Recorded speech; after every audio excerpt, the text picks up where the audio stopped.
They called him a monster, a barbarian forged in blood and chaos. But history remembers him by another name. Genghis Khan, the man who rose from nothing to command the largest empire the world has ever seen. Born as Temujin on the unforgiving Mongolian steppe, he came from dust, a world where loyalty was fleeting and death rode with every sunrise. His father was poisoned, his tribe abandoned him, his family left to starve in the frozen wilderness. But Temujin survived. He hunted, fought, and endured. Every betrayal carved steel into his soul. From that wilderness, a leader emerged, not chosen by blood, but forged by hardship. He began gathering the broken, the outcasts, the warriors with no tribe, and gave them something they had never known before: purpose. When Temujin united the Mongol tribes, he did what no man before him dared. He broke the ancient system of privilege. Nobility meant nothing. Skill meant everything. Even a slave could rise to command an army if he had the courage to fight for it. His code, the Yassa, ruled the steppe like law from the heavens. Stealing, betrayal, cowardice, all punishable by death. But under his rule, merchants were protected, women had rights, and ambassadors were sacred. It wasn't chaos he brought, it was order through fire. When the tribes finally rode under one banner, the world trembled. The Mongol horsemen swept across Asia like a storm. They moved faster than any army before them. Their horses drank from rivers at dawn, and by dusk they were hundreds of miles away. They used fear like a weapon. Cities that resisted were erased. Those who surrendered were spared. It wasn't just war, it was psychological conquest. And yet, Genghis Khan was not a mindless conqueror. He studied his enemies, learned their strengths, then used them against them.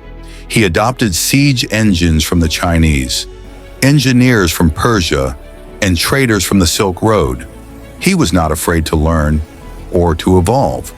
From the Great Wall of China to the deserts of Central Asia, his empire stretched further than Rome, faster than Alexander, and more efficiently than any in history. His generals communicated across thousands of miles using smoke, flags, and riders.